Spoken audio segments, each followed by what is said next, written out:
नमस्कार दोस्तों। तो हम क्राउन समान ज्ञान देख रहे थे और अभी हमारा प्राचीन भारत का इतिहास चल रहा है और यह है 1.10 मध्य एशिया से भारत का संपर्क। पश्चिमोत्तर भारत में मौर्यों के स्थान पर मध्य एशिया से आए कई राजवंशों ने अपनी सत्ता कायम की है। इस काल में भारतीय क्षेत्रों पर यूनानी, शक, पहलव तथा कुषाणों का हमला हुआ। तो सबसे पहले हम देखेंगे हिंद यूनानी के बारे में। भारत में आक्रमण करने वाले यूनानी या हिंद यूनानी, जिनको इंडो ग्रीक या बैक्ट्रियाई यूनानी भी कहते हैं, भारत पर आक्रमण करने वाले प्रथम यूनानी डिमेट्रियस प्रथम था, जो कि बैक्ट्रिया का शासक था। इसने पश्चिमोत्तर भारत में जैसे कि सिंध, अफगानिस्तान एवं पंजाब के विशाल क्षेत्र पर कब्जा कर लिया था। डिमेट्रियस का उत्तराधिकारी मिनांदर था, जिसको मिलिंद भी कहते हैं, और ये मिलिंद यानी कि मिनांदर, इसका समय काल रहा है 165 से 145 ईसा पूर्व तक। ये एक महान शासक रहा है। उसकी राजधानी पंजाब का साकाल था। अभी ये साकाल का नाम सियालकोट हो गया है। तो क्वेश्चन ऐसे ही बन सकता है कि सियालकोट का पुराना नाम क्या था, तो साकल था। उसे नागसेन ने बौद्ध धर्म की दीक्षा दी थी। मिनांदर ने नागसेन से बौद्ध धर्म पर अनेक प्रश्न पूछे। ये प्रश्न और नागसेन द्वारा दिए गए उसके उत्तर एक पुस्तक के रूप में संग्रहित है, जिसका नाम है मिलिंद पान्हो, अर्थात मिलिंद के प्रश्न। नेक्स्ट है, हिंद यूनानी शासकों ने काफ़ी संख्या में सिक्के जारी किए। इन शासकों में सबसे अधिक सिक्के मिनांदर के ही हैं। हिंद यूनानी भारत के पहले शासक हुए जिनके द्वारा जारी किए गए सिक्कों के बारे में निश्चित रूप से कहा जा सकता है कि ये किन किन राजाओं के हैं। आगे है, सबसे पहले भारत में सोने के सिक्के हिंद यूनानियों ने ही जारी किए थे। तो ये महत्वपूर्ण क्वेश्चन बनने के पॉइंट है। हिंद यूनानी शासकों ने भारत के पश्चिमोत्तर सीमा प्रांत में यूनान की कला चलाई, जिसे हेलेनिस्टिक आर्ट कहते हैं। भारत में गंधार कला इसका उत्तम उदाहरण है। तपस्यात बुद्ध का मतलब तपस्यारत जो बुद्ध हैं, तपस्या करते हुए तपस्यारत बुद्ध का दृश्य गंधार कला का सर्वोत्तम उदाहरण है। नेक्स्ट है शक के बारे में। तो हिंद यवनों के बाद भारतीय क्षेत्रों पर हमला करने वाले शक थे। भारत में शक पूर्वी ईरान के क्षेत्रों से होकर आए थे। शकों की 5 शाखाएं थी और हर शाखा की राजधानी भारत और अफगानिस्तान में अलग अलग भाग में थी। तो शकों की 5 शाखाएं थी। ये थोड़ा फैक्ट महत्वपूर्ण है।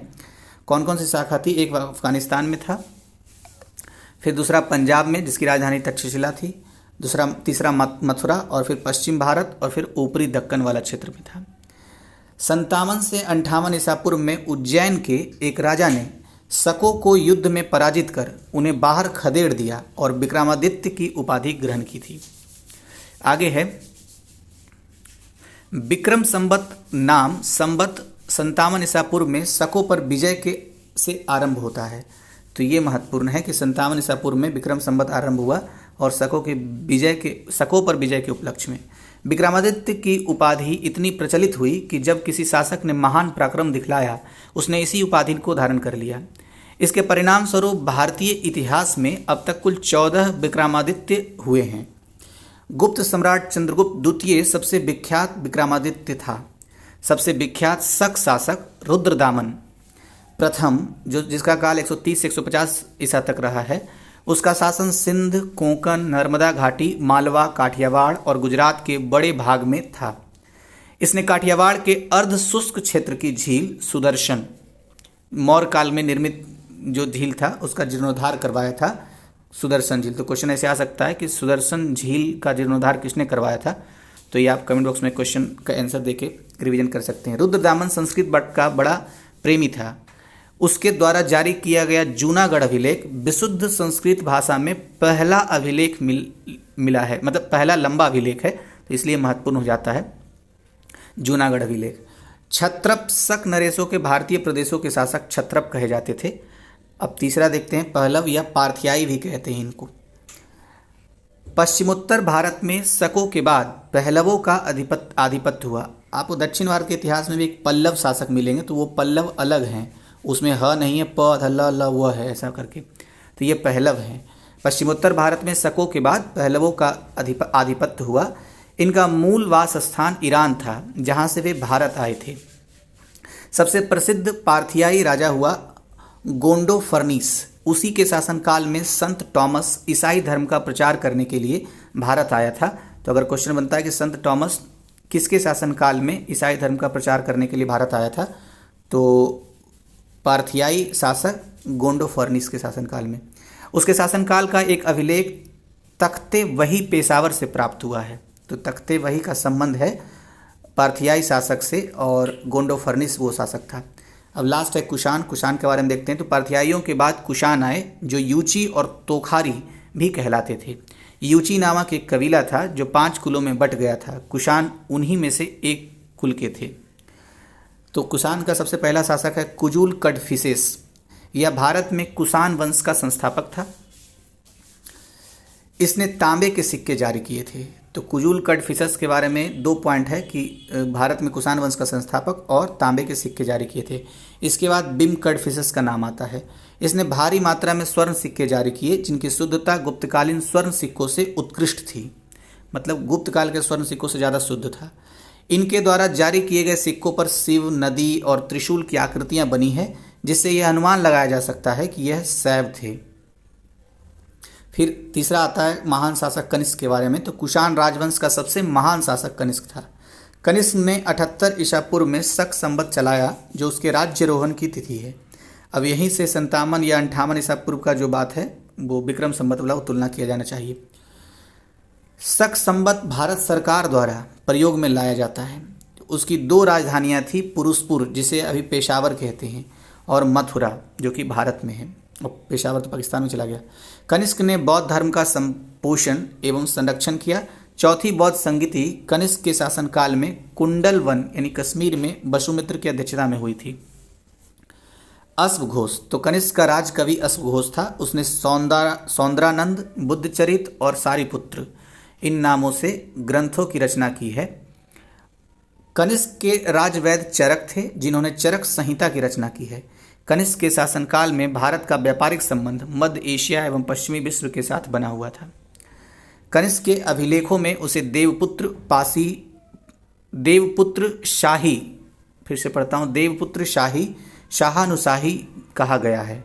कनिष्क के शासनकाल में कला की 2 स्वतंत्र शैलियों का विकास हुआ है, एक गांधार शैली, दूसरा मथुरा शैली। तो मथुरा शैली और गांधार शैली दोनों शैली का विकास कनिष्क के शासनकाल में हुआ। कनिष्क ने पुरुषपुर में एक विशाल स्तूप का निर्माण करवाया था, जिसका पुरुषपुर का भी नाम पेशावर है जो पाकिस्तान में। इसी के पास एक विशाल सांघाराम यानी कनिष्क चैत्य का निर्माण यवन वास्तुकार अगिलस द्वारा करवाया गया था।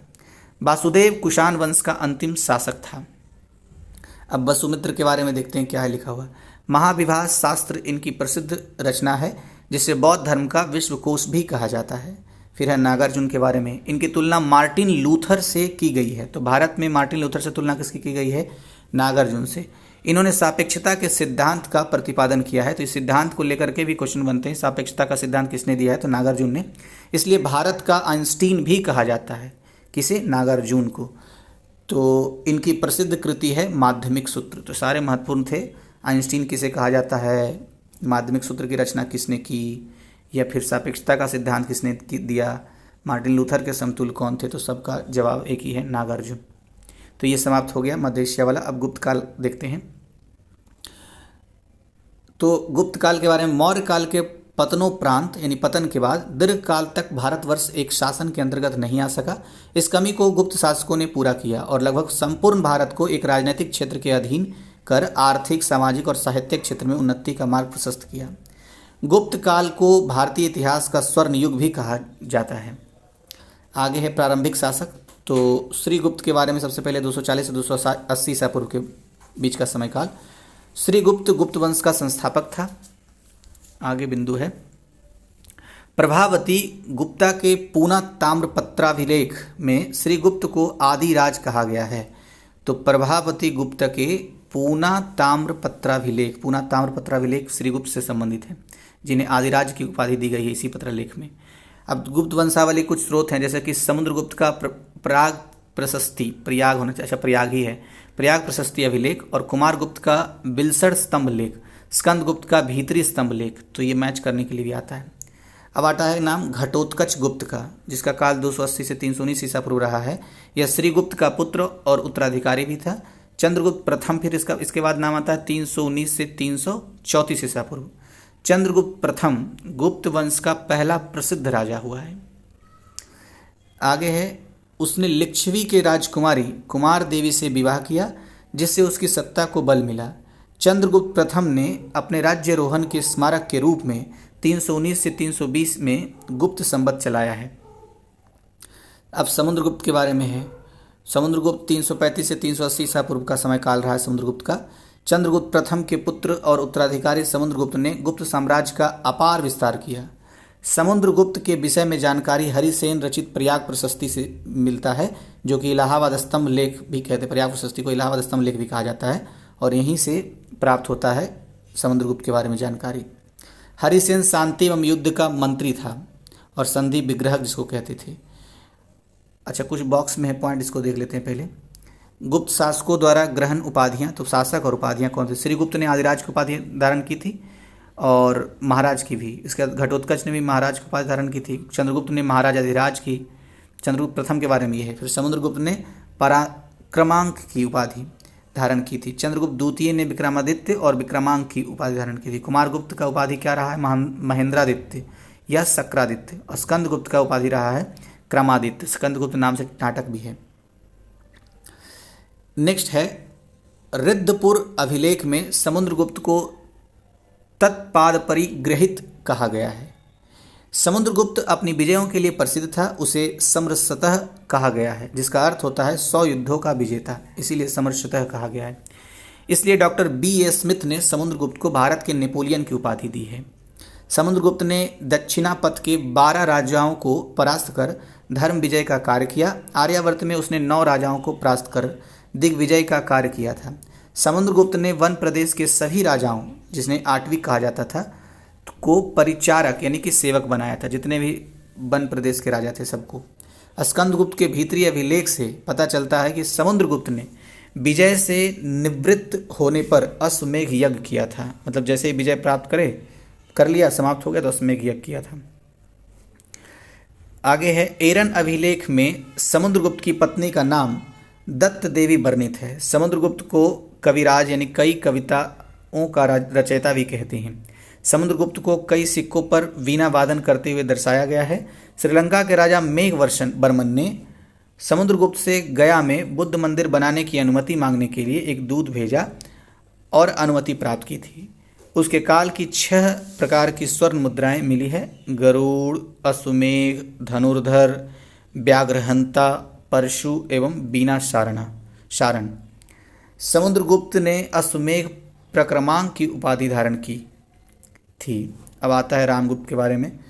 तो समुद्रगुप्त की मृत्यु के बाद रामगुप्त शासक बना, जो एक कमजोर शासक था। विशाख दत्त कृत देवी चंद्रगुप्तम के अनुसार रामगुप्त शकों के साथ युद्ध में बुरी तरह पराजित हुआ। शक राजा उसकी पत्नी ध्रुव देवी को प्राप्त करना चाहता था। रामगुप्त ने अपनी पत्नी को शक शासक को देने का फैसला किया, लेकिन चंद्रगुप्त विक्रमादित्य यानी रामगुप्त का छोटा भाई को यह बात पसंद नहीं आई और उसने स्त्री वेश धारण करके शक राजा का वध कर दिया। बाद में उसने रामगुप्त की भी हत्या कर डाली और गुप्त वंश की गद्दी पर बैठा। अब राजशेखर की काव्य मीमांसा में भी इस घटना का उल्लेख किया गया है। आगे है चंद्रगुप्त द्वितीय, जिसने विक्रमादित्य की उपाधि भी धारण की थी। 380 से 412 ईस्वी तक का काल है ये।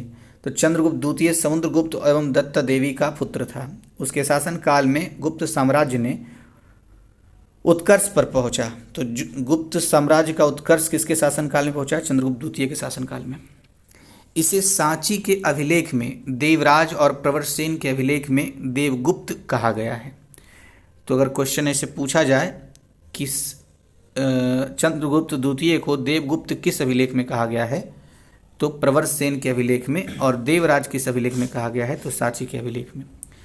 मेहरौली स्तंभ लेख में राजा चंद्र का वर्णन है, जिसकी पहचान चंद्रगुप्त द्वितीय से की गई है।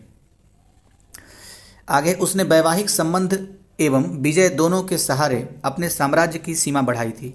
अब आपको इसी तरीके से एक और मगध साम्राज्य में आपको एक ऐसे राजा का नाम जरूर याद आना चाहिए, जिसने भी वैवाहिक संबंध को एक जरिया बनाया था अपने साम्राज्य के विस्तार के लिए, और उसी को काशी मिला था दहेज में। आप उसका नाम बताइए कमेंट बॉक्स में, मैं किसके बारे में ये बात कह रहा हूँ।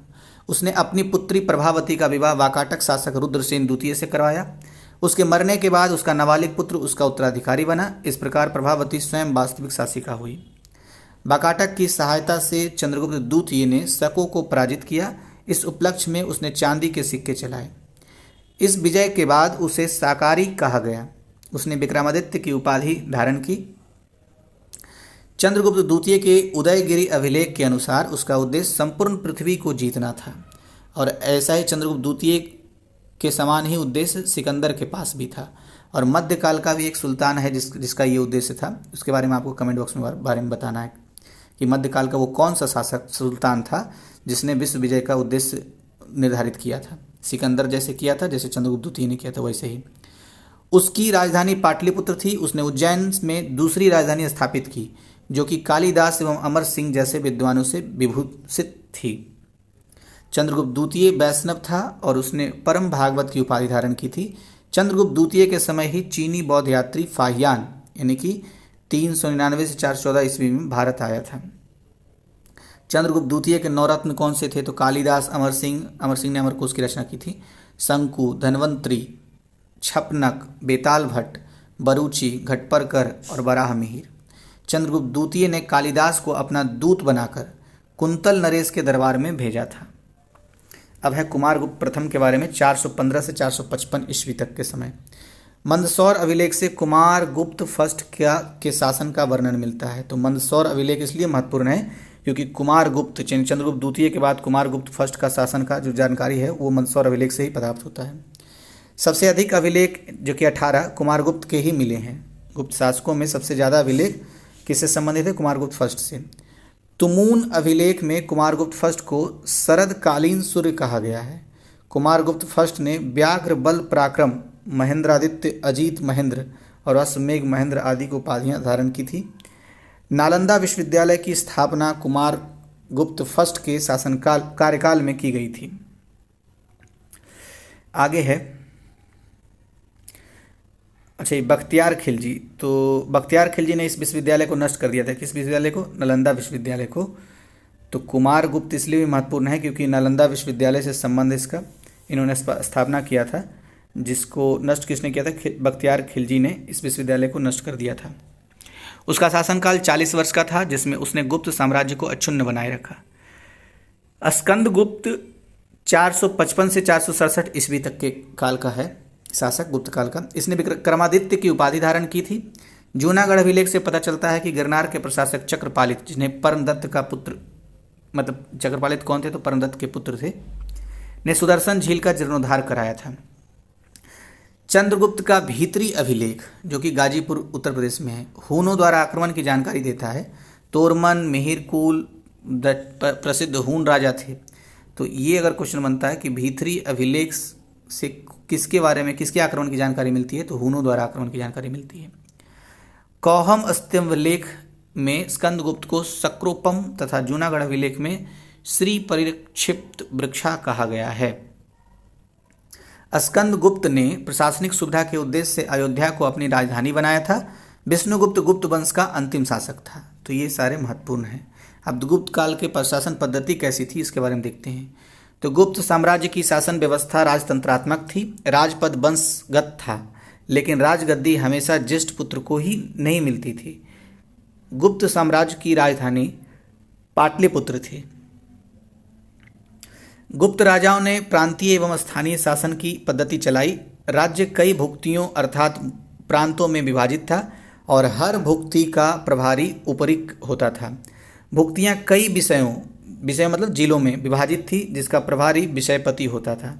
प्रत्येक विषय को बीथियों में बांटा गया था और बीथियाँ ग्रामों में विभाजित थी। अब है पेठ। तो यह ग्राम समूह की एक इकाई होता था जिसे पेठ कहते थे। ग्राम प्रशासन की सबसे छोटी इकाई होती थी पेठ। तो ग्राम सभा क्या है? ग्राम का प्रशासन ग्राम सभा द्वारा संचालित होता था, जिसका मुखिया ग्रामिक कहलाता था एवं अन्य सदस्य महत्तर कहलाते थे। आगे ग्राम सभा को पंचमंडली एवं ग्राम जनपद कहा जाता था। गोप्ता कौन होते थे? तो यह देश का प्रशासक था जो सम्राट द्वारा सीधे नियुक्त किया जाता था। कौन? गोप्ता। अब समुद्रगुप्त के कुछ पदाधिकारी थे, जैसे संधि विग्रहक, तो संधि व युद्ध का मंत्री था। कुमार अमात्य जो गुप्त साम्राज्य के सबसे बड़े अधिकारी थे। खाद्य पाकिका, तो खाद्य खाद्यत्य पाकिका ये कौन होते थे? राजकीय भोजनालय का अध्यक्ष होता था खाद्यत्य पाकिका। महादंडनायक होता थे न्यायाधीश। और ध्रुवाधिकरण ये भूमि कर वसूलने वाला प्रमुख अधिकारी होता था। नेक्स्ट है चंद्रगुप्त द्वितीय के पदाधिकारी। तो ऊपरी प्रांत के राज्यपाल को कहा जाता था और कुमारामात्य प्रशासनिक अधिकारी होता था, जबकि दंडपासिक पुलिस विभाग का प्रधान कहलाता था। महादंडनायक मुख्य न्यायाधीश को कहते थे और बालाधिकृत ये सैन्य कोष का अधिकारी होता था। महाप्रतिहार मुख्य दौबारी कहलाता था। आगे है सैन्य संगठन के बारे में। तो सम्राट आपको पता ही है कि यह सेना का अध्यक्ष होता था, जैसे कि अभी इस तीनों सेनाओं के अध्यक्ष वर्तमान में भारत के राष्ट्रपति हैं। और युवराज सम्राट के वृद्ध होने पर सेना की अध्यक्षता युवराज करता था। सेना कई शाखाओं में विभाजित थी। पहला है गज सेना। इसका प्रधान अध्यक्ष जो होता था गज सेना का, उसे महापिलुपति कहते थे। अश्व सेना दूसरा है। इसका प्रधान अध्यक्ष महाश्वपति या भट्टाश्वपति कहलाता था। और नेक्स्ट है रणभंडाधिकृति। सैन्य कार्य में आने वाली सामग्री की व्यवस्था एवं पूर्ति से संबंधित कर्मचारी होते थे। सामाजिक जीवन कैसा था? तो गुप्त युग में भारतीय समाज 4 वर्णों में विभाजित था: ब्राह्मण, क्षत्रिय, वैश्य और शूद्र। कायस्थ का सर्वप्रथम उल्लेख याज्ञवल्क्य स्मृति तथा गुप्तकालीन अभिलेखों से प्राप्त होता है। मतलब कायस्थ जाति का जो सबसे पहले उद्भव हुआ है वो गुप्त काल में हुआ है, भाव यही है। गुप्त काल में शूद्रों की स्थिति में सुधार होता गया, शायद ऐसा ही कुछ होगा लाइन। हाँ, सुधार आया। उन्हें रामायण, पुराण, महाभारत सुनने का अधिकार मिल गया। शूद्रों की पहचान मुख्यतः कृषक के रूप में भी होने लगी थी। समाज में छुआछूत प्रचलित था। स्त्रियों की दशा में थोड़ी गिरावट आई। निचले 2 वर्णों की स्त्रियों को जीवन निर्वाह के लिए अर्जन करने की स्वतंत्रता मिली, जो कि ऊपरी 2 वर्णों की स्त्रियों को प्राप्त नहीं था। निचली 2 वर्ण कहने का मतलब कि वैश्य और शूद्र के बारे में कहा जा रहा है। एक विवाह की प्रथा नहीं थी। गुप्त शासक बहु विवाह करते थे। चंद्रगुप्त द्वितीय तथा कुमारगुप्त फर्स्ट की अनेक पत्नियों का उल्लेख मिलता है। समाज में सती प्रथा भी प्रचलित थी। सेनानी गोपराज की पत्नी उसके साथ चिता पर जल गई। इसका उल्लेख भानुगुप्त के एरन अभिलेख, जो कि 510 ईसा पूर्व का है, से मिलता है। स्मृतिकार कात्यायन के अनुसार स्त्री अपने स्त्री धन के साथ अपनी अचल संपत्ति को भी बेच सकती थी। समाज में वेश्यावृत्ति का अस्तित्व था। वेश्याओं को गणिका कहा जाता था। अब धार्मिक जीवन गुप्त काल में कैसा था? तो गुप्त काल में बौद्ध धर्म को राजाश्रय मिलना समाप्त हो गया तथा भागवत धर्म केंद्र बिंदु बन गया था। गुप्त शासक वैष्णव धर्मावलंबी थे।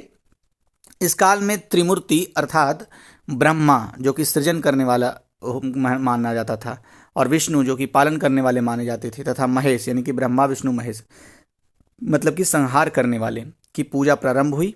मतलब ब्रह्मा विष्णु महेश की पूजा सबसे पहली बार कौन से काल में प्रारंभ हुई है? तो गुप्त काल में। गुप्त काल में मूर्ति पूजा ब्राह्मणीय धर्म का सामान्य लक्षण हो गई। चंद्रगुप्त द्वितीय एवं समुद्रगुप्त के सिक्कों पर विष्णु के वाहन गरुड़ का चित्र पाया जाता है, जो कि गुप्त वंश का राजकीय चिन्ह भी था। आगे है देवगढ़, यानी कि झांसी में है देवगढ़। यहाँ का दशावतार मंदिर गुप्त युग का वैष्णव धर्म संबंधी सबसे महत्वपूर्ण अवशेष है। यह मंदिर पंचायतन श्रेणी का है। नेक्स्ट है गंगाधर अभिलेख, जिसमें विष्णु को मधुसूदन कहा गया है। हरिहर के रूप में शिव को विष्णु के साथ दर्शाया गया है, जो वैष्णव व शैव धर्म के समन्वय का प्रमाण था। गुप्त युग में मथुरा व वल्लभी में जैन सभाओं का आयोजन हुआ था। अब देखते हैं गुप्तकालीन आर्थिक जीवन कैसा था। तो गुप्तकालीन मुद्राएं एवं अभिलेख तात्कालिक आर्थिक समृद्धि को दर्शाते हैं।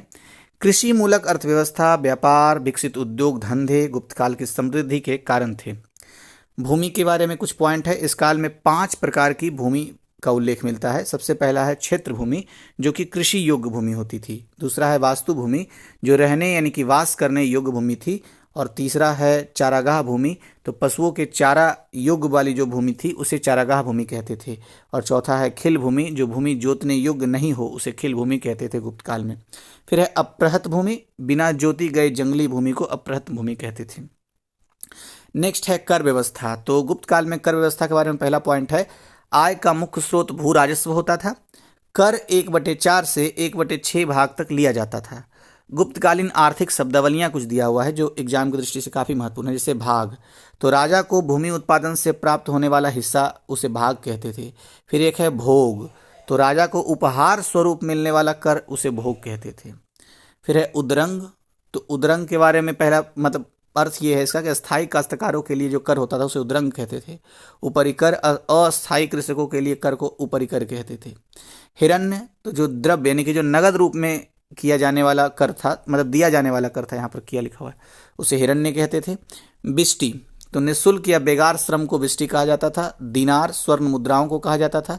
अग्रहार, मंदिरों व ब्राह्मणों को दान की जाने वाली भूमि को अग्रहार कहते थे। आगे जो बिंदु है वो भी इसी से संबंधित है कि भूमि कर संग्रह करने वाला पदाधिकारी ध्रुवाधिकरण या ध्रुवाधिकरण कहलाता था। व्यापारिक कारवां को नेतृत्व करने वाला व्यक्ति सार्थवाह कहलाता था। इस काल में व्यापारियों तथा शिल्पियों के 4 संगठन थे, निगम, पुग, गण और श्रेणी। ये 4 प्रकार के संगठन हुआ करते थे गुप्त काल में, जो कि व्यापारियों के संगठन थे, निगम, पुग, गण और श्रेणी। श्रेणी के प्रधान को ज्येष्ठक कहा जाता था। सिंचाई के लिए राहत या घट यंत्र का प्रयोग होता था। भूमि संबंधी विवादों को निपटाने वाले अधिकारी को न्यायाधिकरणी कहा जाता था। कर्णिक व महापक्षपटलिक नामक पदाधिकारी भूमि अभिलेखों को सुरक्षित रखने का कार्य करते थे। अब बंदरगाह के बारे में है, तो पूर्वी क्षेत्र पर देखिए, यहाँ से सीधा क्वेश्चन बनता है। तो पूर्वी क्षेत्र जो भारत है वहाँ से ताम्रलिप्ति और घटसाला, ये 2 बंदरगाहों के प्रमाण मिले हैं, तभी तो नाम यहाँ पर है। फिर पश्चिमी भारत में भृगु कक्ष, जिसको भड़ौच अभी कहते हैं, सोपारा और कल्याण, ये 3 बंदरगाह मिले हैं जो गुप्तकालीन हैं। इस समय उज्जैन व्यापार का सबसे प्रमुख केंद्र था। किस समय? गुप्त काल में। कौन? उज्जैन। गुप्त युग में वैज्ञानिक प्रगति भी कुछ हुई है। तो सबसे पहला पॉइंट है, गुप्त काल में आर्यभट्ट प्रसिद्ध गणितज्ञ थे। अपनी पुस्तक आर्यभट्टयम में उन्होंने पृथ्वी को गोल बताया तथा उसकी परिधि का सही अनुमान लगाया था, जो आज भी उसी रूप में स्वीकार किया जाता है। दशागीतिक सूत्र एवं आर्याष्टक शतक आर्यभट्ट की अन्य रचनाएं हैं। तो ये पॉइंट ध्यान रखना, यही बढ़त बनाएगा। दशागीतिक सूत्र एवं आर्याष्टक शतक, तो ये 2 जो बुक के नाम है, ये भी रचनाएं आर्यभट्ट की है। आर्यभट्ट ने आर्यभट्टियम में दशमलव प्रणाली का वर्णन किया है और बराहमिहिर ने अपने ग्रंथ पंच सिद्धांतिका में 5 प्राचीन सिद्धांतों पैतामह, रोमक, पोलिस, वशिष्ठ और सूर्य का निरूपण किया है। ब्रह्मगुप्त जो प्रसिद्ध गणितज्ञ थे, उन्होंने ब्रह्म सिद्धांत की रचना की। आगे है, सुश्रुत ने आयुर्वेदिक चिकित्सा के क्षेत्र में महत्वपूर्ण अनुसंधान किए थे। धन्वंतरी, जिन्हें भारतीय आयुर्वेद का पिता कहा जाता है, तो भारतीय आयुर्वेद का पिता किसे कहा जाता है? धन्वंतरी को। तो धन्वंतरी, जिन्हें भारतीय आयुर्वेद का पिता कहा जाता है, चंद्रगुप्त द्वितीय के दरबार में रहते थे। यहाँ चंद्रगुप्त फर्स्ट से कंफ्यूज किया जा सकता है, लेकिन ध्यान रखना है, चंद्रगुप्त द्वितीय के दरबार में धन्वंतरी रहते थे, जिन्हें भारतीय आयुर्वेद का पिता कहा जाता था। भास्कर ने 3 ग्रंथों की रचना की है। एक है महाभास्कर्य और दूसरा है लघु भास्कर्य और तीसरा है भाष्य। मैं फिर से बोलता हूँ, भास्कर ने 3 ग्रंथों की रचना की थी, महाभास्कर्य, लघु भास्कर्य और भाष्य। लाटदेव को सूर्य सिद्धांत गुरु कहा जाता है, तो लाटदेव सूर्य सिद्धांत गुरु कहलाते थे। तो ये पॉइंट ध्यान रखना है। गुप्तकालीन कला कैसा था? तो कला के क्षेत्र में देखते हैं, कला के क्षेत्र में गुप्त काल अपनी उत्कृष्टता की चरम सीमा पर पहुंच गया था, इसीलिए कला के क्षेत्र के हिसाब से गुप्त काल को स्वर्ण काल कहा जाता है। इस काल के मंदिर वास्तुकला के सर्वोत्तम उदाहरण है। इसमें शिखर युक्त मंदिर, जैसे कि देवगढ़ जो झांसी में है, देवगढ़ का मंदिर प्रमुख है। अब प्रमुख मंदिरों के बारे में देखते हैं, जैसे कि धम्मेक स्तूप, ये सारनाथ उत्तर प्रदेश में है। शिव मंदिर जो भूमरा नागौद मध्य प्रदेश में है।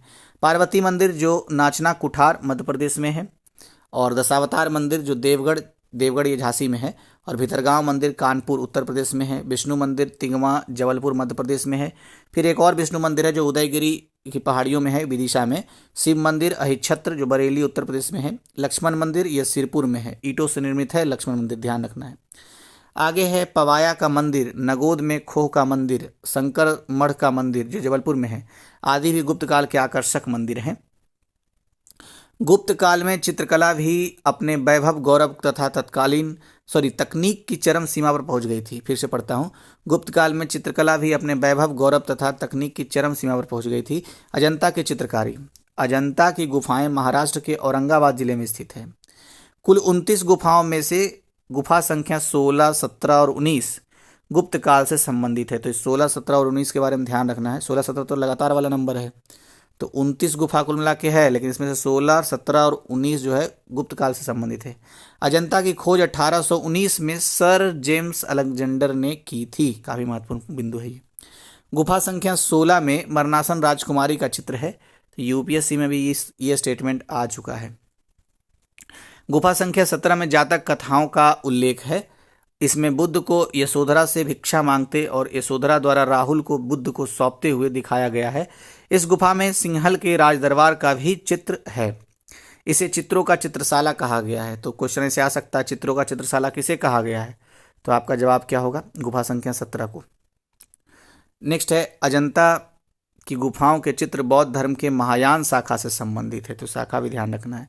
फिर बाघ की गुफाएं, तो मध्य प्रदेश के धार जिले में विंध्य पर्वत को काटकर बाघ की गुफाओं का निर्माण किया गया है। बाघ की गुफाएं धर्मनिरपेक्ष व लौकिक है। आगे है गुप्तकालीन साहित्य के बारे में। तो गुप्तकाल संस्कृत साहित्य का स्वर्ण युग है। कालिदास जो चंद्रगुप्त द्वितीय के दरबार में थे, संस्कृत भाषा के सबसे प्रसिद्ध कवि हुए। उन्हें भारत का शेक्सपियर कहा जाता है। याज्ञवल्क्य स्मृति, कात्यायन स्मृति, बृहस्पति स्मृति और पराशर स्मृति की रचना गुप्तकाल में हुई। वीरसेन उदयगिरी गुहा लेख का रचनाकार था। मंदसौर प्रशस्ति की रचना वत्स भट्टी ने की थी। अब कुछ प्रमुख लेखक व उनकी रचनाओं के बारे में दिया गया, जैसे कि कालिदास। अक्सर ये मिलान करने में पूछ लेते हैं। तो कालिदास ने अभिज्ञान शकुंतलम लिखा है, ऋतु संहार लिखा है, मालविकाग्निमित्रम लिखा है, कुमार संभवम, मेघदूतम, रघुवंशम, विक्रमोवंशियम, ये सब सारी कालिदास की रचना है। फिर है भाष्य की रचना। तो भाष्य की रचना में सबसे पहला जो है वो है स्वप्न वासव दत्तम, कर्णभारम, चारुदत्तम। विष्णु शर्मा ने लिखा था पंचतंत्र की कहानियां। वान भट्ट की रचना है हर्षचरित। विशाखा दत्त की रचना मुद्रा राक्षस और देवी चंद्रगुप्तम, ये दो है। शुद्रक का मृच्छकटिकम है, इसको आपका कई बार आपने सुन लिया है। भौमक, ये रावणार्जुनियम नामक जो ग्रंथ है भौमक ने लिखा है। वत्स भट्टी ने रावण वध लिखा है। राजशेखर ने काव्य मीमांसा लिखा और अमर सिंह ने अमरकोश लिखा है। तो नाम से तो याद रहेगा आपको। तो ये गुप्त काल का समाप्त हो गया। तो अभी आधा घंटा का वीडियो बनाए, अभी गुप्त उत्तर काल भी देख ही लेते हैं। तो 6वीं शताब्दी के मध्य तक गुप्त साम्राज्य पूर्णतः विभक्त हो गया था और उत्तर भारत फिर अनेक राज्यों में बट गया। इनमें निम्नलिखित प्रमुख शक्तियों का प्रादुर्भाव हुआ था। जो सबसे पहला है बल्लभी में मैत्रक वंश, पंजाब में हूनों का शासन और कन्नौज में मौखरी वंश, और चौथा है मालवा में यशोवर्मन वंश। तो ये सारी, तो सबसे पहले वर्धन राजवंश के बारे में देख लेते हैं। इसे पुष्यभूति वंश भी कहते हैं। पुष्यभूति कौन थे? ये इस वंश के संस्थापक थे। किस वंश के? वर्धन वंश के या पुष्यभूति वंश के? इसने थानेश्वर जो कि हरियाणा के अंबाला जिला में है, में इस वंश की स्थापना की थी। फिर है प्रभाकर वर्धन, यह वर्धन वंश की शक्ति और प्रतिष्ठा का संस्थापक था। आगे है प्रभाकर वर्धन की पत्नी यशोमती से 2 पुत्र राज्यवर्धन एवं हर्षवर्धन तथा एक कन्या जो कि राज्यश्री उत्पन्न हुई थी। राज्यश्री का विवाह कन्नौज के मौखरी नरेश गृहवर्मन से हुआ।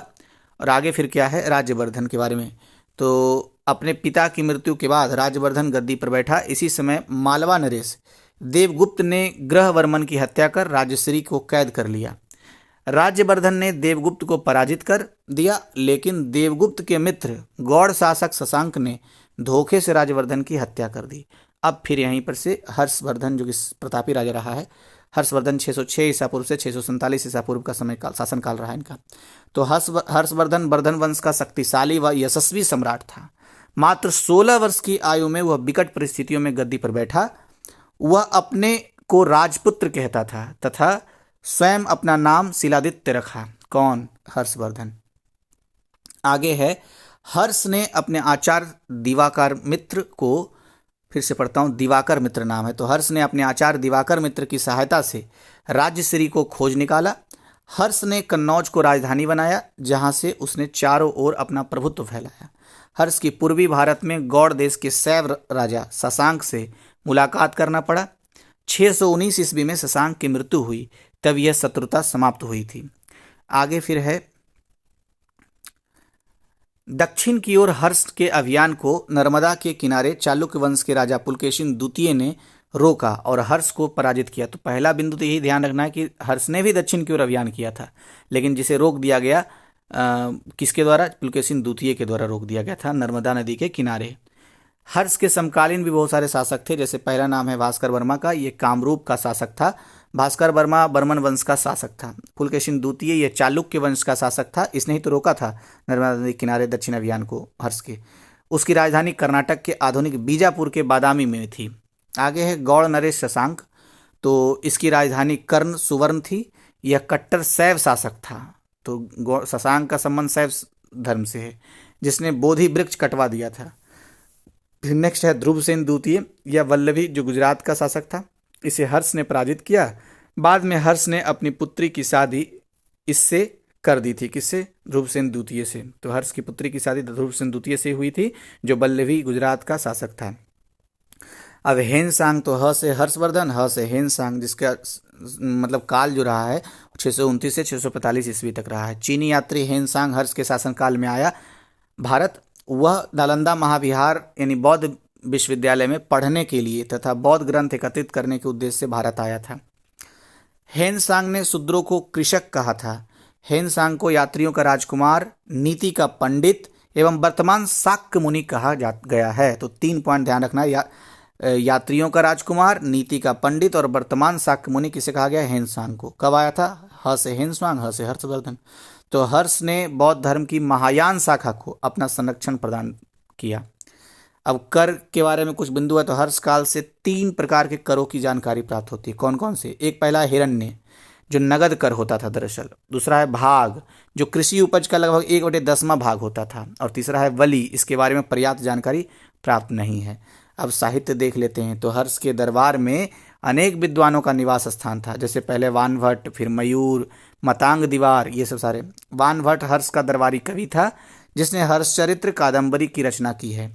मयूर सूर्य शतक की रचना की है। तो मयूर हर्षवर्धन के दरबार में था और इसने सूर्य शतक की रचना की, ये पॉइंट ध्यान रखना है।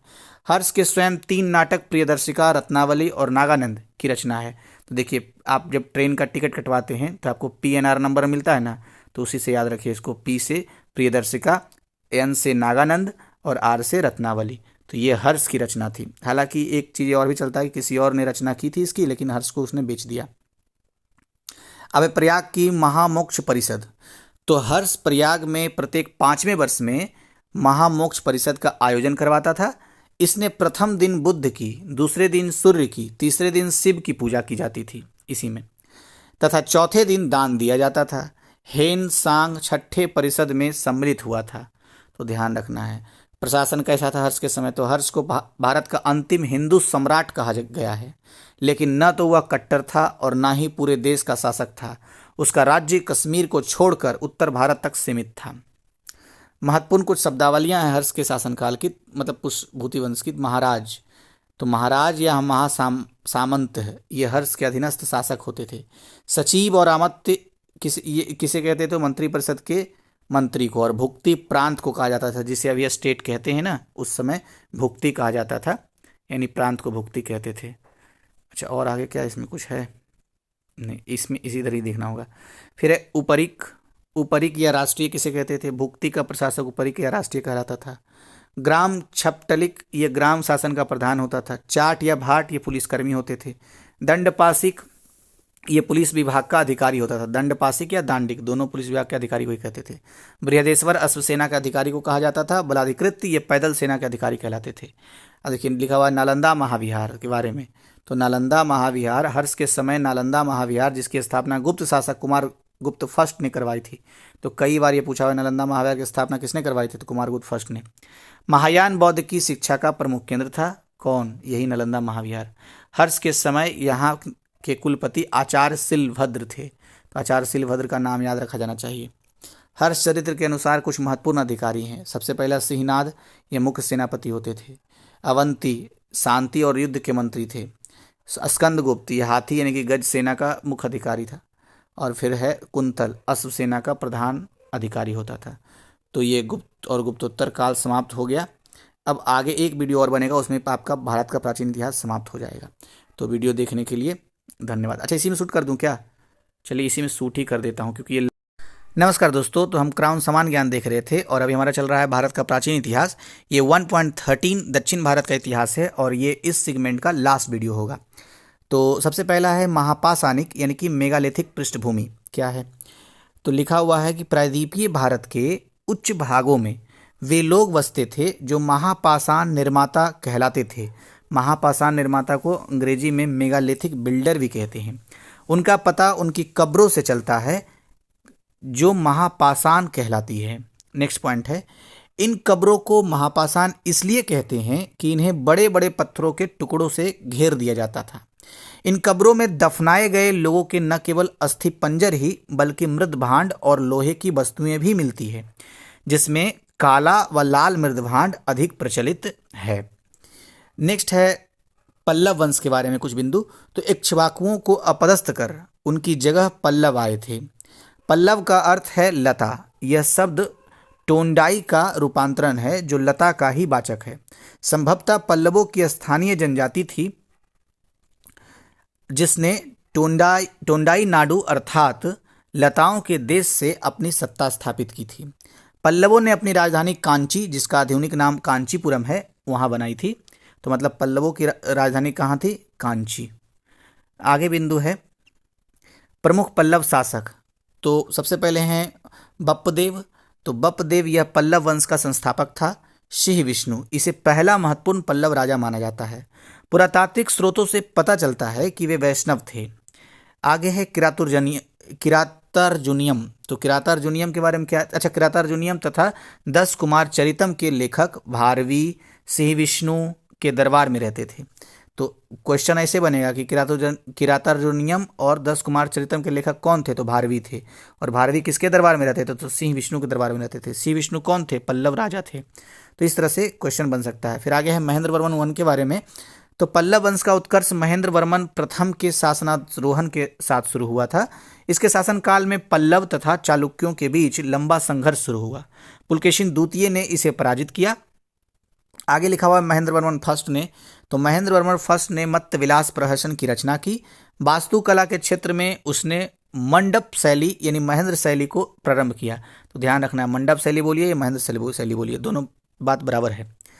आगे है प्रारंभ में वह जैन मतानुयायी था, किंतु नयनार संत अप्पार से प्रभावित होकर उसने शैव धर्म को अपनाया।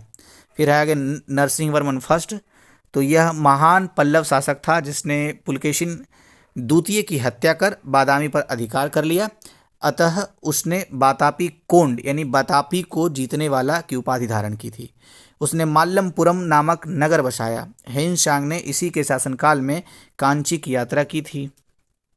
आगे है नरसिंह वर्मन सेकेंड। तो नरसिंह वर्मन सेकेंड इसका शासनकाल शांति, समृद्धि तथा मंदिरों के निर्माण का काल था। दंडिन नामक विद्वान इन्हीं के दरबार में रहता था। इसने कांची के कैलाशनाथ मंदिर का निर्माण करवाया। तो कैलाशनाथ मंदिर, कांची के कैलाशनाथ मंदिर का निर्माण किसने करवाया?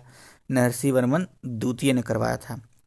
नंदी वर्मन द्वितीय आया है, यानी नरसिंह वर्मन द्वितीय के बाद नंदी वर्मन द्वितीय क्रम आता है। तो जब क्रम लगाने के लिए आए तो ये बात ध्यान रखना है कि सबसे पहले नरसिंह है, फिर है नंदी वर्मन। यह वैष्णव धर्मानुयायी था। कौन? नंदी वर्मन। इसने राष्ट्रकूट शासक दंती दुर्ग के पुत्री रेवा से शादी की थी। अब है अपराजित। तो अपराजित के बारे में क्या है? यह पल्लवों का अंतिम महत्वपूर्ण शासक था। तो अगर क्वेश्चन आए कि पल्लवों के अंतिम शासक कौन थे, तो अपराजित। चोल शासक आदित्य चोल ने अपराजित पल्लव पर आक्रमण कर पल्लव राज्य पर अधिकार कर लिया था। आगे है कला एवं वास्तुकला के क्षेत्र में पल्लवों का क्या योगदान रहा है? तो सबसे पहला है द्रविड़ शैली। तो पल्लवों के नेतृत्व में वास्तुकला की द्रविड़ शैली का विकास 4 चरणों में हुआ है। सबसे पहला है महेंद्र शैली, जिसे मंडप शैली भी कहते हैं, अभी हमने देखा था। उदाहरण के रूप में देखें तो शिलाकृति मकोंडा मंदिर एवं अंडावल्ली का अंतेश्वर मंदिर। नरसिंह शैली दूसरा है, यानी महेंद्र वर्मन शैली के बाद, महेंद्र शैली के बाद दूसरा है नरसिंह शैली। इसे ही मामल्य या महामल्य शैली भी कहते हैं। इसमें रथ या एक शिलाखंडीय यानी कि एकास्मक मंदिर बने हैं। एकास्मक मंदिर का मतलब एक ही पत्थर से काट करके, जो मामल्यपुरम में पाए जाते हैं। ये सप्त पैगोडा के नाम से जाने जाते हैं, किंतु वास्तव में 8 हैं। ये सप्त पैगोडा के नाम से जाना जाता है, लेकिन वास्तव में 8 है। पहला है धर्मराज। आगे कौन कौन सा है? धर्मराज के बाद है अर्जुन मंदिर, फिर भीम मंदिर, सहदेव मंदिर, द्रौपदी मंदिर, गणेश मंदिर, और फिर है पिदारी मंदिर और बालायान कुट्टी मंदिर। फिर नेक्स्ट है राजसिंह शैली। तो इस शैली का प्रयोग नरसिंह वर्मन द्वितीय ने किया था। उदाहरण के रूप में महाबलीपुरम का तट, ईश्वर तथा मुकुंद मंदिर, कांची का कैलाशनाथ मंदिर एवं एरावतेश्वर मंदिर, ये सारे उदाहरण हैं। फिर लास्ट में चौथा नंबर में नंदीवर्मन शैली। आपको पता ही है कि सबसे पहले नरसिंह और फिर नंदीवर्मन आए थे राजा के रूप में। तो नंदीवर्मन द्वितीय ने कांची के मुक्तेश्वर मंदिर, बैकुंठ पेरुमल मंदिर तथा मांगतेश्वर मंदिर, फिर है ओरगाडम मंदिर जिसे चिंगलपुट के निकट, मतलब ये ओरगाडम जो है ये चिंगलपुट के निकट वाला मंदिर है, का बाडमलेश्वर मंदिर एवं गुड्री मल्लम मंदिर। तो ये नाम ऐसा है कि क्या ही कहेंगे। गुड्री मल्लम मंदिर ये कहाँ है? ये है रेनीगुंटा के निकट का परशुरामेश्वर मंदिर का निर्माण करवाया था। अब संगम साहित्य, ये देखिए महत्वपूर्ण है इधर से, क्योंकि यहाँ से क्वेश्चन काफ़ी बनते हैं। तो तमिल कवियों का एक संगम मदुरै में राजकीय संरक्षण में फला फूला था। संगम बोलते थे, जब कवि लोग मिलते थे उसे संगम कहते थे। इसमें 9,990 वर्षों में लंबे अंतराल पर 3 संगम आयोजित हुए हैं, जिनमें 8,598 कवियों ने भाग लिया। तो कवियों की संख्या भी काफ़ी अधिक है। इसके प्रमुख संरक्षक कौन थे? तो 197 पांड्य राजा रहे हैं। प्रमुख तमिल साहित्य कौन कौन सा है, जहाँ से क्वेश्चन सीधा बनता है? संगम साहित्य में तमिल ग्रंथ में है तोल्काप्पियम, फिर है एत्तुटोगई, यानी 8 काव्य संग्रह को बोलते हैं एत्तुटोगई। तो पाट्टुपत्तु, ये 10 ग्राम काव्य को पाट्टुपत्तु कहते हैं। और पादिनेन किल कनक्कू, तो पादिनेन किल कनक्कू ये 18 लघु काव्य है दरअसल, मतलब छोटे काव्य हैं 18, और 3 महाकाव्य आते हैं। तो तोल्काप्पियम के बारे में कुछ बिंदु जानते हैं। इसकी रचना तोल्काप्पियर ने की थी। यह तमिल व्याकरण है। कौन? तोल्काप्पियम। तो आ जाएगा कि तमिल व्याकरण कौन है, तो तोल्काप्पियम है। मैच द फॉलोइंग में भी। महाकाव्य तो शिल्पाधिकारम, रत्न जड़ित नूपुर, इसका लेखक इलांगो, जो चोल शासक कारिकल का पौत्र था। कौन? इलांगो, यही था इसका लेखक, इसका शिल्पाधिकारम का। फिर है मणि मेकलई, तो कहीं कहीं मणि मेखले भी आपको मिलेगा। इसकी रचना किसने की थी? कवि सतनार ने की थी। और एक है शिवग सिंदामणि, तो शिवग सिंदामणि ये तिरुक्त देवर ने की थी इसकी रचना। तो ये सारे हो गए। अब संगम के बारे में कुछ और बातें हैं। जो संगम हुआ था, मतलब कवियों के जो सम्मेलन हुए थे, तो 3 हुए थे। तो पहला संगम हुआ था मदुरा नामक स्थान पर। इसके अध्यक्ष थे अगस्त्य ऋषि। और कौन कौन से ग्रंथ प्रकाशित हुए उसमें? पारीपाडल, मुदुनौर, फिर है अकित्यम, फिर है कलिरियाविरय आदि काव्य ग्रंथों का प्रकाशन हुआ था। द्वितीय जो बौद्ध संगम हुआ था वो कपाटपुरम ये अलवय में हुआ था। और इसके भी अध्यक्ष थे अगस्त्य ऋषि, तो थे ही, साथ साथ तोल्काप्पियर भी थे। और इस समय जो प्रकाशित ग्रंथ थे वो है अगत्यम, कली, व्यालमालय और कुरुख। फिर तृतीय जो कि तीसरा अंतिम ये संगति हुई थी, संगम मतलब कवियों का मिलन जो हुआ था, तृतीय संगम, ये उत्तरी मदुरा में हुआ था। उत्तरी मदुरा मतलब मदुरै के स्थान पर उत्तरी मदुरा में हुआ था। और नक्कीरर जो हैं ये महाकवि रहे हैं। फिर है नेत्रम्बत्थ, ये ग्रंथ का नाम है जो प्रकाशित हुआ था तृतीय संगम में। फिर वरी और पारीपाडल, फिर नत्रनय, ये सारे ग्रंथों के नाम हैं जो प्रकाशित हुए थे तृतीय संगम में। पहला मदुरा नामक स्थान में, दूसरा भी उत्तरी मदुरा स्थान पर हुआ था, यानी मदुरा में ही हुआ है। तो दूसरा सिर्फ याद रखिए, पहला याद रहेगा। नेक्स्ट बिंदु है संगम साहित्य में तमिल प्रदेश के 3 राज्यों चोल, चेर तथा पांड्य का विवरण प्राप्त होता है। चोल राज्य पन्नार तथा दक्षिणी वेल्लास के मध्य स्थित था। कारिकाल इनका सबसे प्रतापी राजा था। पुहार पत्तन का निर्माण इसी के समय में हुआ है। तो ये महत्वपूर्ण बिंदु है कि पुहार पत्तन का निर्माण किसके समय में हुआ है, आप बताइए कमेंट बॉक्स में। चेरो का राज्य आधुनिक केरल राज्य में स्थित था। सेनगुवट्टनु इनका प्रमुख राजा था जिसने आदिराज की उपाधि ग्रहण की थी। तो सेनगुवट्टन ने कौन सी उपाधि धारण की थी? आदिराज की। पांड्य राज्य कावेरी के दक्षिण में स्थित था। इसकी राजधानी मदुरा थी। पांड्य राजाओं ने नेंडुजेलियन सबसे शक्तिशाली था। अच्छा, पांड्य राजाओं में जो नेंडुजेलियन नामक राजा था वो सबसे शक्तिशाली राजा था। तो अब नेक्स्ट है चालुक्य वंश के बारे में। तो एक तो सबसे पहला है बादामी या बातापी के चालुक्य। तो जयसिंह बातापी के चालुक्य वंश का संस्थापक था। कौन? जयसिंह। जयसिंह कदम्बों के अधीन शासक भी था। पुलकेशिन प्रथम इस समय में है। तो पुलकेशिन प्रथम बादामी के चालुक्यों का उत्कर्ष पुलकेशिन प्रथम के समय में ही हुआ था। उसने बीजापुर के निकट बातापी या बादामी को अपनी राजधानी बनाई थी। दूसरा है कृतिवर्मन फर्स्ट। इसने कदम्बों को नष्ट कर दिया और गोवा पर अधिकार कर लिया था। किसने? कृतिवर्मन फर्स्ट ने। आगे है पुलकेशिन द्वितीय के बारे में। तो पुलकेशिन द्वितीय आपको हर्षवर्धन भी याद आ रहा होगा इससे। 609 से 642 ईस्वी में मतलब इसका शासन काल रहा है पुलकेशिन द्वितीय का। यह इस वंश का महान शासक था जिसने हर्ष के विजय अभियान को, दक्षिण का जो विजय अभियान उसने शुरू किया था हर्षवर्धन ने, नर्मदा नदी के तट पर ही रोका था। उसने जैन मतानुयायी रवि कृति से एहोल अभिलेख लिखवाया जिसकी भाषा संस्कृत एवं लिपि ब्राह्मी है। तो ये कई बार इस पे क्वेश्चन बना है कि एहोल अभिलेख किससे संबंधित है? पुलकेशिन द्वितीय से। वही पुलकेशिन द्वितीय जिसने हर्ष के दक्षिण विजय के अभियान को नर्मदा नदी के तट पर रोक दिया था। और रवि कृति का जो अभिलेख है, एहोल अभिलेख, ये किस भाषा में है? तो संस्कृत भाषा में है और लिपि इसकी ब्राह्मी है। कृतिवर्मन द्वितीय इस वंश का अंतिम शासक था जिसे राष्ट्रकूट शासक दंती दुर्ग ने पराजित कर अपनी सत्ता की स्थापना की। चालुक्यों का योगदान क्या क्या रहा है? तो चालुक्यों ने वास्तुकला के क्षेत्र में दक्कन या बेसर शैली यानी द्रविड़ शैली और नागर शैली का मिश्रण का विकास हुआ है। आगे क्या है? आगे की जो बिंदु है, सबसे पहले एहोल के बारे में है। तो एहोल को मंदिरों का शहर कहा जाता है। यहाँ 70 मंदिरों के साक्ष्य मिले हैं जिसमें से 4 दर्शनीय हैं: लाट खान मंदिर, हसीमल्ली गुड़ी मंदिर और दुर्गा मंदिर एवं मेगुती का जैन मंदिर। बादामी का मेला गित्ती शिवालय, और फिर है पट्टदकल। तो पट्टदकल के बारे में क्या है? ये पापनाथ मंदिर, विरूपाक्ष मंदिर जिसे विक्रमादित्य द्वितीय की रानी लोक महादेवी ने बनवाया था। त्रिलोकेश्वर महादेव मंदिर, इसे विक्रमादित्य द्वितीय की दूसरी पत्नी मतलब दूसरी रानी त्रिलोक महादेवी ने बनवाया था। फिर है बेंगी के चालुक्य। तो बेंगी के चालुक्य के बारे में पुलकेशिन द्वितीय ने आंध्र को जीतकर अपने भाई विष्णुवर्धन को दिया जिसने बेंगी के चालुक्य वंश की स्थापना की थी।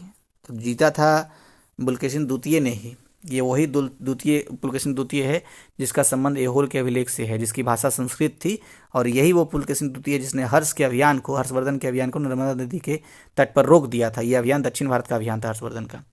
आगे देखते हैं, इस वंश के अन्य महत्वपूर्ण शासक थे विजयादित्य, विष्णुवर्धन फोर्थ और विजयादित्य द्वितीय, विजयादित्य तृतीय, गुणम और भीम फर्स्ट। फिर है एक कल्याणी के चालुक्य। तो इस वंश की स्थापना तैलप द्वितीय ने की थी। इसमें इस तरह में ज़्यादातर स्थापक के मतलब स्थापना किसने की थी वो पूछ लेता है। तो कल्याणी के चालुक्य के स्थापक कौन थे? ये तैलप द्वितीय थे, तो ध्यान रखना। इसने राष्ट्रकूट राजा कर्क द्वितीय को मारकर इस वंश की स्थापना की। तैलप द्वितीय की राजधानी मान्यखेट थी। सोमेश्वर द्वितीय अपनी राजधानी मान्यखेट से कल्याणी ले गया। कल्याणी स्थान का नाम है यहाँ पर। विक्रमादित्य जो 6 जो था इस वंश का एक महान शासक था। विक्रमांक देवचरित्र के लेखक बिल्हन तथा मिताक्षरा के लेखक विज्ञानेश्वर, तो ये कई बार पूछा हुआ है, मिताक्षरा के लेखक कौन है? विज्ञानेश्वर हैं। और विक्रमांक देवचरित्र के लेखक बिल्हन रहे हैं, को उसका प्रश्रय मिला हुआ था। किसका? आप बताइए कमेंट बॉक्स में। सोमेश्वर तृतीय के काल में चालुक्य राज्य बिखरने लगा। इसने अभिलाषी तर्प चिंतामणि यानी कि मानसोल्लास विश्वकोश की रचना की थी। किसने? सोमेश्वर तृतीय ने, जिसके कारण इसे सर्वज्ञ भी कहा जाता है। तो सर्वज्ञ किसे कहा जाता है? सोमेश्वर तृतीय को सर्वज्ञ कहा जाता है। तो यहाँ से आपका प्राचीन भारत का इतिहास समाप्त हो गया। वीडियो देखने के लिए दिल से थैंक यू। जाते जाते चैनल को सब्सक्राइब जरूर कर दीजिएगा। अगर आपने सब्सक्राइब कर दिया है तो आपको मैं दिल से थैंक यू बोलता हूँ। धन्यवाद।